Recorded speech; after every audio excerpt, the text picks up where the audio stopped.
Yep, it's all over. It's been about 97 hours since Nintendo Network shut down, and it's all done.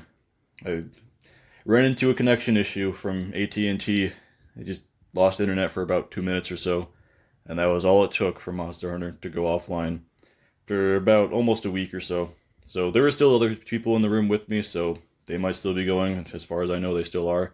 But it's all over for me. About an hour after I posted the last update saying it was still online, it just was done. What I presume happened when my internet died was I got something delivered today that was probably so powerful. I got the greatest digital audio workstation available, and the Elmo Music Maker, and the AT&T probably just detected this in my mailbox and just said, "Oh, way too powerful. We need to limit this demand somehow." So I no longer have Monster Hunter 4 Ultimate running on my 3DS. But what I do have is a time lapse showing the time it was up.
Yeah, so yep, that's over.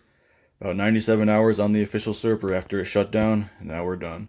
I do wish it could have gone on a little bit longer, maybe, but I don't know. I still made it a lot longer than I expected to, and it's not like I could have done anything differently. I mean, my internet just died. I was playing a game on my PC at the time, and it kicked me off of that too. So it's like really nothing that could have happened. But I'm glad we at least made it that far. So a couple last things that people have been kind of commenting about, like my overall setup of like, oh, you got an old iPhone there. Like, yeah, I do. It's just pulled out of a drawer. Like, oh, you got a telephone radio alarm clock. Yeah, I just have that because I needed to configure my VoIP adapter for my X-band modems, and this was the cheapest thing at a thrift store, and also doubles as an alarm clock, so I just used that. The thing you gotta remember is that this is a setup that was just thrown together at like 11 p.m. on a Monday because I just did not think my 3DS would still be going. You can also see my 486 over there. So yeah, this is just a really janky setup I just put together just so I could see if it would last through the night, and it did, and then some. And the other thing, my 3DS does still work, and you might be thinking, must have had an interesting activity log, and yep, you can see Monster Hunter is now my number one most played 3DS game after 100 hours of doing nothing. You might be thinking, oh, 200 hours on Monster Hunter, that's rookie numbers, and you're kind of right, but I guess I just never played a whole lot of 3DS games. But yep, that's my experience, leaving my 3DS on Nintendo Network for almost 100 hours past Nintendo Network shutting down. So now that that's done, only one thing left to do.